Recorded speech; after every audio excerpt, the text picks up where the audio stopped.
ओम शांति। 15/8/2023 की ईश्वरीय महावाक्य है। आज की साकार मुरली का सार मीठे बाबा ने कहा, मीठे बच्चे, बाप क्या बिंदी स्वरूप है, उसे यथार्थ पहचान कर याद करो, यही समझदारी है। प्रश्न है, बेहद की दृष्टि से स्वप्न का अर्थ क्या है? इस संसार को स्वप्नवत संसार क्यों कहा गया है? उत्तर में बाबा ने कहा, स्वप्न अर्थात जो बात बीत गई तुम अभी जानते हो, यह सारा संसार अभी स्वप्नवत है, अर्थात सतयुग से लेकर कलयुग अंत तक सब कुछ बीत चुका है। तुम्हें अभी सेकंड में इस स्वप्नवत संसार की स्मृति आ गई। तुम सृष्टि के आदि मध्य अंत मूल वतन सूक्ष्म वतन स्थूल वतन को जानकर मास्टर भगवान बन गए हो। गीत है, कौन आया मेरे मन के द्वारे? श्री बाबा आए मेरे मन के द्वारे। ओम शांति। श्री बाबा अपने मीठे मीठे बच्चों को सिकीलाधे सालिग्रामों को बैठ समझाते हैं। सालिग्राम ही श्री बाबा के बच्चे ठहरे ना। बच्चे जानते हैं कि हमको वह पढ़ाते हैं जिनको रिंचक भी कोई जानते नहीं है। शिव बाबा के मंदिर में जाते हैं, परंतु वहां तो इतना बड़ा शिवलिंग देखते हैं। वह बाबा कहते हैं, थोड़े ही समझते हैं कि हमारा बाबा बिंदी है। जो बच्चे शिव बाबा को इतना बड़ा समझ याद करते हैं, वह करते होंगे, वह भी भोले हैं, क्योंकि वह भी रॉन्ग है। बाप समझाते हैं कि मैं बिंदी हूँ। अब बिंदी को कोई क्या समझ सके? बाबा कहते हैं, भल कोई कहते हैं अखंड ज्योति स्वरूप है, फलाना है, परंतु नहीं, वह है बिंदी। उनको याद करना बड़ा मुश्किल है, घड़ी घड़ी भूल जाते हैं। भक्ति मार्ग में आदत पड़ी हुई है शिवलिंग पर फूल चढ़ाने व पूजा करने की, तो वह याद रहता है, परंतु यह घड़ी घड़ी भूल जाते हैं कि हमारा बाबा बिंदी रूप है। सारे ड्रामा में उनका जो पार्ट है वह बजाते हैं। बिंदी की बैठ महिमा करेंगे। क्या कि सुख का सागर है, शांति का सागर है, कितना छोटा बिंदी रूप है। बच्चे पूछते हैं, किसको ध्यान में रखें? इन बातों को तो समझदार ही समझ सके, नहीं तो वही शिव का लिंग याद आ जाता है। श्री कृष्ण अच्छी रीति बुद्धि में बैठ सकता है, क्योंकि उसके जड़ चित्र हैं, मूर्तियों में देखा, फोटो में देखे, लेकिन अब परमात्मा तो अदृश्य है, निराकार है। अब वो बिंदी को कैसे याद करेंगे? तो बाबा कहते हैं, कृष्ण को तो अच्छी तरह से याद कर सकते हैं, बुद्धि में बैठ जाता है, यह तो बिंदी है। गीत में भी कहते हैं कि याद करो तो याद ना आए, फिर वह सूरत कैसी है? यह भी वंडरफुल है, इतनी छोटी बिंदी है। ज्ञान का डांस करते हैं, कहा जाता है यह स्वप्नों का संसार है। बीती हुई बात को स्वप्न कहा जाता है। स्वप्नवत संसार जो बीत गया है वह तुम्हारी बुद्धि में आता है। देखो, चारों कल्प आदि मध्य अंत का ड्रामा और मूल वतन सूक्ष्म वतन और स्थूल वतन, तो यह तुम्हारी बुद्धि में है। तो बाबा कहते हैं, यह सब तुम्हारी बुद्धि में आता है। सारा ब्रह्मांड, मूल वतन, सूक्ष्म वतन, सतयुग, त्रेता, द्वापर, सारा स्वप्न हो गया। जो पास्ट हो जाता है वह स्वप्न हो गया। अब कलयुग का भी अंत है। यह स्वप्नवत संसार हुआ ना।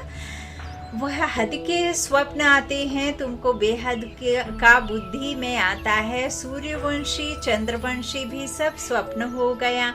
इसको कहा जाता है स्वप्नों का संसार। इतना राज और कोई नहीं जानते सिवाय तुम बच्चों के। सतयुग में कितने अथाह सुख थे, वह सब पास्ट हो गए। सभी तुम बच्चों की बुद्धि में, बाबा कहते अभी तुम बच्चों की बुद्धि में आदि मध्य अंत का पूरा ज्ञान है। एक बाप की ही याद रहनी चाहिए। बाप तो समझाते हैं और कोई समझा ना सके। तुम्हारी बुद्धि में स्वप्नों का संसार है। यह बाबा कहते हैं यह पास्ट हो गया है ना। अब वह जो भी है ना वह यह पास्ट हो गया है। बुद्धि जानती है ना, तुमको ऊपर से लेकर सारी नॉलेज बुद्धि में है, आदि से अंत तक की। तुम अब त्रिकालदर्शी त्रिलोकी नाथ बन गए हो। त्रिलोकी नाथ बनने से तुम जैसे भगवान हो जाते हो। जो भगवान में नॉलेज है वो तुमको भी भगवान ने दी, तो तुम भी भगवान के नॉलेज के समान बन गए। लेकिन तुम भगवान नहीं हो, लेकिन बुद्धि में जो राज परमात्मा ने समझाया वो समझ आ गया, और आत्मा में ये सब राज है। तो त्रिलोकीनाथ बनने से तुम जैसे भगवान हो जाते हो। भगवान बैठ तुमको शिक्षा देते हैं। सेकंड में स्वप्न आता है ना, तो सेकंड में तुमको सारा याद आना चाहिए। बीज और झाड़, बाबा भी कहते हैं आदि मध्य अंत का मेरे पास ज्ञान है, इसलिए ही मुझे ज्ञान का सागर नॉलेजफुल जानी जाननहार कहते हैं। जानते हैं हर एक की अवस्था ऐसी रहेगी, एक एक की अवस्था को हम क्या बैठ जानेंगे। जो अवस्था कल्प पहले थी उस अवस्था में है, सो तो तुम भी जानते हो। पुरुषार्थ कराने के लिए कहते हैं अच्छी रीति पुरुषार्थ करो। अभी तुमको स्वदर्शन चक्रधारी बनना है। तुम जानते हो यह पास्ट हो गया है। ऐसे देवताएं राज्य करते थे, फिर आकर राज्य करेंगे। पास्ट प्रेजेंट फ्यूचर यह याद करते रहेंगे। उनको ही स्वदर्शन चक्र कहा जाता है। शिवलिंग को याद करने में तो हिरे हुए हैं, तो समझते हैं कि बाबा ज्योतिर्लिंगम है। बिंदी कहें तो मूंछ बड़े, वह समझते हैं आत्मा छोटी है, परमात्मा बड़ा है। अभी तुम बच्चे जानते हो इस कलयुगी दुनिया में इस समय देखो भवका कितना है। इसको माया का भवका कहा जाता है, माया का पांव है कहते हैं ना। अभी दुनिया कितनी अच्छी बन गई है, बड़े बड़े महल बन गए हैं। अमेरिका का कितना भवका है, चीजें कितनी नफीस आकर्षक बनती हैं। हम समझते हैं कि यह तो मुलम्मे की चीजें हैं जो अभी खत्म हो जाएंगी। दिन प्रतिदिन बड़ी बड़ी इमारतें, डैम शादी ऐसे बनाएंगे जैसे बिल्कुल नई दुनिया है। मायावी पुरुष है ना, आसुरी संप्रदाय का भवका है। यह सब है तिलिस्म, जादू। अभी गया कि गया। बड़े बड़े साइंस घमंडी जो हैं उन्हों की बुद्धि में है कि यह सब खत्म हो जाएंगे। एक दो को कह देते हैं तुम इंटरफियर ना करो, नहीं तो सब खत्म हो जाएंगे। देखो दोनों सेकंड में 100 माले की बिल्डिंग को कैसे खत्म कर देते हैं ना। तो इस तरह से बाबा कहते हैं कि डैम शादी बनाएंगे, लेकिन क्या होगा, दिन प्रतिदिन इमारतें जो डैम शादी बनाएंगे वो सब खत्म हो जाएंगी। तो बुद्धि में ये सब है कि तुम मेरे उसमें करोगे तो फिर मैं इसे क्या करूंगा, इंटरफेयर करने से तुमको खत्म कर दूंगा, है ना। तो अमेरिका अपने को बलवान समझता है, तो जरूर सेकंड नंबर में भी कोई होगा जो सामना करे। गाया हुआ है 2 बिल्ली लड़ते हैं, यादवों ने कुल का विनाश किया, तो वह 2 बिल्ली हुए ना, जो लड़ते हैं और जो सामने से सामना करते हैं, है ना। तो इस तरह से अमेरिका अगर बलवान है तो सामने में भी तो कोई दूसरा होगा जो सामना करेगा। तो बाबा कहते हैं 2 बिल्ले लड़ते हैं। यादव ने अपने कुल का विनाश किया तो वह 2 बिल्ले हुए ना, वही प्रैक्टिकल हो रहा है। तुम बच्चे जानते हो, आगे भी इस समय तुमने ही नॉलेज ली थी, अब भी ले रहे हो। बाप आकर सारी नॉलेज समझाते हैं। जैसे बाप की बुद्धि में है वैसे तुम बच्चों की बुद्धि में भी है। शिव कहा जाता है बिंदी को। बाबा कहते हैं आत्मा में भी सारा पार्ट है, तुम्हारा है ऑलराउंड पार्ट। सतयुग से लेकर कलयुग तक, सतयुग त्रेता में तुम जब सुख भोगते हो तो उस समय बाप का कोई पार्ट नहीं। बाप कहते हैं कि मेरे से भी तुम्हारा जास्ती पार्ट है। बाबा कहते हैं तुम सुख में रहते हो तो मैं निर्वाण धाम में हूँ, मेरा कोई पार्ट ही नहीं। तुमने ऑल राउंड पार्ट बजाया है तो थके भी तुम होंगे, इसलिए लिखा हुआ है चरण दबाए हैं। बाप कहते हैं बच्चे तुम थक गए होंगे, ओ बाबा, तो तुमने आधा कल्प भक्ति की दर-दर धक्के खाए हैं। भक्ति मार्ग में भटकते भटकते तुम थक जाते हो, फिर बाप आकर हुजूरा देते हैं, पुजारी से पूज्य बना देते हैं। तुम जानते हो हम सो पूज्य थे, फिर पुजारी बने हैं। ऐसे नहीं कि परमात्मा आपे ही पूज्य आपे ही पुजारी हैं, नहीं, हम ही बनते हैं। अब आप तो आते हैं, अवतरण लेते हैं, कल्प में एक बार आते हैं, संगम युग पर ब्रह्मा बाबा के तन में आकर के ज्ञान सुनाते हैं। 100 वर्ष का ये संगम युग होता है। संगम युग में जिसमें थोड़े समय बाबा आकर के, ऐसे नहीं है कि अब ब्रह्मा तन में आ गए तो जाते ही नहीं होंगे, है ना, ज्ञान देते हैं, ज्ञान पूरा होता है, अपने वापस चले जाते हैं। तो बाबा ने 2 रथ लिए। अब फिर बाबा बाकी 25 सेवा जो ऊपर से ही ट्रांस में बहने जाती हैं, भोग लेकर के उनसे फिर सेवा की जो रीति युक्ति बताते हैं ऊपर से। तो अभी ज्ञान तो बाबा ने दे दिया पूरा, है ना, सबको ही दे दिया, सबको ही पता है। तो इस तरह से बाबा कहते हैं कि ऐसे नहीं कि परमात्मा आपे ही पूजे आपे ही पुजारी बने, नहीं, हम बनते हैं। कौन बनते हैं माना? आत्माएं बनती हैं, क्योंकि आदि से अंत तक ड्रामा में वो तो एक बार आए चले गए, फिर आते नहीं। तो तुम्हारा जास्ती पार्ट है। भारत ही अविनाशी खंड गाया जाता है। भारत है शिव बाबा की जन्मभूमि। जन्मभूमि पर ही मनुष्य कुर्बान होते हैं। कांग्रेसियों ने भी देखो कितना माथा मारा जन्मभूमि के लिए, फॉरेनर्स को बाहर निकाल दिया। यह जन्मभूमि स्वर्ग थी, फिर 5 विकारों रूपी माया ने आकर हप किया है। हम रावण को बड़ा दुश्मन समझते हैं, यह कोई भी नहीं समझते कि बड़े ते बड़ा दुश्मन माया रावण है, जो हमारी राजाई खा गया है। यह जैसे कि गुप्त चूहे मुआफिक फूंक देता और काटता रहता है ना, जो किसको पता भी नहीं पड़ रहा है। काटते काटते एकदम देवाला मार दिया है। घूस कहते ना, एक चूहा होता है जिसकी लंबी नाक होती है, वो अंदर ही अंदर, ऐसे नहीं ऊपर में नहीं रहता, अंदर ही अंदर होल बनाता है, तो अंदर ही अंदर फिर वो काटता है। तो इसी तरह से बाबा क्या कह रहे हैं कि जो 5 विकारों रूपी माया ने आकर तुमको हप कर लिया है ना, तो हम रावण को बड़ा दुश्मन समझते हैं। बाबा कहते हैं यह कोई, बाबा कहते हैं यह जन्मभूमि स्वर्ग थी, अभी थोड़ी ना है। तो अभी किसने अंदर ही अंदर, बाबा कहते हैं चूहे के माफिक काटते रहते हैं, काटते काटते एकदम देवाला मार दिया है।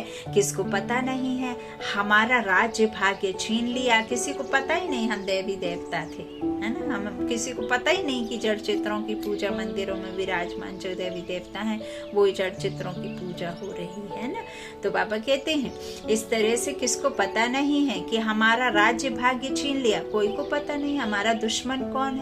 हम कंगाल कैसे बने, माया बड़ा चूहा है। आधा कल्प खाते खाते भारत को कौड़ी जैसा बना दिया है, बड़ा ही बलवान है। अभी फिर तुम चुपके से उस पर जीत पा रहे हो। तुम जानते हो कि हम कैसे गुप्त रीति राज्य लेते हैं, जैसे गुप्त रीति गवाया है, फिर लेते भी गुप्त रीति से है, कोई भी नहीं जानते। अभी फिर इस पर जीत पानी है। कितने महीन राज हैं। बाबा की मदद से हम फिर से राज्य भाग्य लेते हैं, कोई हाथ पांव नहीं चलाते हैं। गुप्त रीति से हम अपना बेहद के बाप से वर्षा लेते हैं। इसमें कोई बाहुबल अस्त्र शस्त्र लेकर के लड़ने की, या खूने नाहक नदियां बहाने की, या किसी के साथ डिबेट करने की, या किसी के साथ किसी प्रकार का आपके साथ में आर्ग्यू करने का कि तुम अच्छे नहीं हम अच्छे, हम अच्छे नहीं वो। इसमें बाबा कहते हैं बदलो नहीं, बदल कर दिखाओ। तो आप बदलो नहीं, बदल कर दिखाओ माना खुद को बदल कर दिखाओ, किसी को बदलने की चाहत मत रखो। आत्मा की आत्मा से लड़ाई है। जो आत्मा पर 5 विकार, काम क्रोध मोह लोभ अहंकार, अब तो 7 हो गए, द्वेष घृणा और ना जाने गिनो तो कितने हो गए। तो इस तरह से जो आपके 5 विकार हैं वो आत्मा में आए हैं, तो आत्मा की आत्मा से लड़ाई है। योग बल से उन विकारों पर तुमको जीत पहननी है। बाप समान आप समान बनकर बनाने की भी रीति बाबा ने बताई है। बाबा कहते हैं इस तरह से तुम तो सब कुछ गुप्त ही कर रहे हो ना, तो जैसे गुप्त रीति गंवाया है वैसे ही लेते हैं। बाबा क्या कहते हैं, कोई भी नहीं जानते, अभी फिर इस पर हमें जीत पानी है। तो कितने महीन राज हैं। बाबा की मदद से हम फिर से राज्य भाग्य ले लेंगे, इसमें कोई मेहनत आदि करनी नहीं है। तो बाबा कहते हैं इस तरह से गुप्त रीति से हम अपना बेहद का बाप से वर्षा लेते हैं जो आधा कल्प रहेगा। वह चूहा माया तो आहिस्ते आहिस्ते खाता है और तुम अभी राज्य एक ही बार लेते हो 21 जन्म के लिए। 84 जन्मों का राज भी तुमको समझाया गया है। इतने जन्म लिए हैं। तुम जानते हो सतयुग में हमारी आयु बहुत बड़ी थी, फिर अपवित्र भोगी बनते हैं तो द्वापर कलयुग में 63 जन्म लेते हैं। यह बाबा बैठ समझाते हैं। बाबा कहते हैं कल्प कल्प माया ऐसे राज्य लेती है, फिर हम उनसे लेते हैं। गीत में गाते तो हैं, कौन देश से आया कौन देश में है जाना, परंतु समझते नहीं हैं। तुम तो जानते हो आत्मा किस देश से आई है, क्यों आई है। सारा चक्र में है, बुद्धि में है। सारे ड्रामा में हीरो हीरोइन पार्ट है। शिव बाबा के साथ पार्टधारी कौन कौन है। पहले जन्म देते हैं ब्रह्मा विष्णु शंकर को, फिर तुम बच्चों को। तुम बाप के साथ मददगार ठहरे। बाप अपना पाठ बजाकर अपने धाम चले जाते हैं और तुम मददगारों को भी साथ में मुक्ति धाम में ले जाते हैं। तुम मुक्ति धाम जाकर फिर जीवन मुक्ति में चले जाएंगे। कितना अच्छी रीति बुद्धि में रखना चाहिए। तो यह है सपनों का संसार जो बीत गया है। तुम जानते हो कि सतयुग त्रेता में देवी देवताएं रहते थे, अभी नहीं है। गीत का कितना गुहा राज है, कैसे सपनों का संसार बुद्धि में लेकर बैठे हैं। बाबा कहते हैं सारा चक्र कैसे फिरता है। जो नॉलेज बाबा में है वह हमारे में भी है। बेहद के बाप में भी यह सारी बेहद की नॉलेज है। बच्चे जानते हैं यह भी स्वप्न हो जाएगा। हाँ, हो जाएगा ना। तो यह बड़ी समझने और समझाने की बातें हैं। सतयुग त्रेता में यह बातें किसकी बुद्धि में होती नहीं। गुहा पॉइंट्स मिलती रहती हैं। बुद्धि में सारा चक्र रहना चाहिए। भक्ति मार्ग क्या है, कब से शुरू होता है, इससे कुछ भी फायदा नहीं होता। भक्ति होती है लेकिन भक्ति में शक्ति नहीं होती है, तो करते करते नुकसान में ही। कहते भक्ति मार्ग क्या है, कब से शुरू हुआ। बाबा कहते कितना भी कुछ किया लेकिन इससे कुछ भी फायदा नहीं हुआ। भक्ति करते करते नुकसान में ही आ गए हैं। अब फिर से तुम कौड़ी से हीरे जैसा बनते हो। माया कौड़ी मिसल बना देती है। बाबा ज्ञान डांस सिखलाते हैं, फिर वहां जाकर तुम डांस करेंगे। यह बातें बड़ी वंडरफुल, जानने लायक हैं। यहाँ की रस्म रिवाज वहाँ बिल्कुल नहीं होती है। वह है ही वॉइसलेस वर्ल्ड। वहाँ माया का नाम निशान नहीं होता। पहले तुम बाबा को याद करो, वर्षा तो ले लो, बाकी वहाँ की रस्म रिवाज तो होंगी, वही चलेगी। वहाँ की रस्म रिवाज सब नहीं होगी। यहाँ का वहाँ कुछ जा ना सके और वहाँ का यहाँ कुछ हो ना सके। वहाँ यह उत्सव आदि होंगे नहीं। यहाँ गमी उदासी रहती है, तब शाद माना उत्साह दिलाने वाले उत्सव मनाते हैं। अब जहाँ दुख ही नहीं होगा तो वहाँ कुछ उत्साह जैसी कोई वस्तु होगी नहीं। उत्साह ही उत्साह है, तो दुख का कोई उत्साह या कोई सुख का कुछ है ही नहीं। बाबा कहते सब सुख और शांति, सब प्रेम आनंद से रहेंगे, है ना। तो बाबा कहते उत्साह दिलाने का उत्सव मनाते हैं। वहां तो नित्य ही है ही शाद माना, रोने की दरकार नहीं रहती, उत्सव मनाने की बात नहीं रहती। सदैव हमारे बड़े दिन होंगे। वहाँ शादी भी धूमधाम से होती है, दहेज मिलता है, दास दासियां मिलती हैं, बाकी त्योहार आदि की दरकार नहीं रहती। यह है ही संगम के त्योहार जो भक्ति मार्ग में मनाए जाते हैं। वहाँ तो सदैव खुशियाँ ही खुशियाँ हैं। अच्छा, मीठे मीठे सीखी लाधे बच्चों प्रति माता पिता बाप दादा का याद प्यार और गुड मॉर्निंग। रूहानी बाप की रूहानी बच्चों को नमस्ते। हम रूहानी बच्चों की रूहानी माता पिता बाप दादा को याद प्यार और गुड मॉर्निंग। शुक्रिया बाबा, शुक्रिया। धारणा के लिए मुख्य सार। पहला बाबा ने कहा स्वदर्शन चक्र फिराते, माया पर गुप्त रीति विजय प्राप्त प्राप्त करनी है। बाप समान नॉलेजफुल होकर रहना है। दूसरा, बाप जो है जैसा है उसे यथार्थ बिंदी रूप में जानकर याद करना है। बिंदु बन बिंदु बाप की याद में रहना है, भोला नहीं बनना है। वरदान है, बाप के डायरेक्शन प्रमाण सेवा समझ हर कार्य करने वाले सदा अथक और बंधन मुक्त भाव। प्रवृत्ति को सेवा समझकर संभालो, बंधन समझकर नहीं। बाप ने डायरेक्शन दिया है, योग से हिसाब किताब चुकतो करो। यह तो मालूम है कि वह बंधन है, लेकिन घड़ी घड़ी कहने व सोचने से और भी कड़ा बंधन हो जाता है, और अंत घड़ी में अगर बंधन ही याद रहा तो गर्भ जेल में जाना पड़ेगा। नहीं तो गर्भ महल में जाओगे, गर्भ जेल में जाओगे तो कहते हैं ना, बच्चा कोख में रहता है तो कहते हैं कि मुझे इस नरक से बाहर निकालो, मैं पाप नहीं करूंगा, नहीं करूंगी, और जैसे ही बाहर निकलता है और वैसे ही वही करता है जो वो मना करता है ना। तो इस तरह से गर्भ जेल में जाना पड़ेगा। इसलिए कभी भी अपने से तंग नहीं हो, फंसो भी नहीं और मजबूर भी ना हो। खेल खेल में हर कार्य करते चलो तो अथक भी रहेंगे और बंधन मुक्त भी बनते जाएंगे। हाँ, कोई मंच पर खेल होता है, चाहे मूवी में कितने भी लड़ाई हो, कितना भी कुछ हो, सिनेमा में जब आप देखते हैं जिसका जो पार्ट है, हम कहते हैं पार्ट बजा रहे हैं, अपने खाए नहाए का पार्ट बजाया और घर चले गए, है ना। तो इस तरह से बाबा कहते हैं कि यह खेल समझो, है ना, तो तंग नहीं होंगे, फंसो भी नहीं और मजबूर भी ना हो। खेल खेल में हर कार्य करते चलो तो अथक भी रहेंगे और बंधन मुक्त बनते जाएंगे। हम मिट्टी के खेल खिलौने से खाना आदि बनाते थे, यहाँ सच में बनाते, वहाँ झूठ मूठ बनाते थे।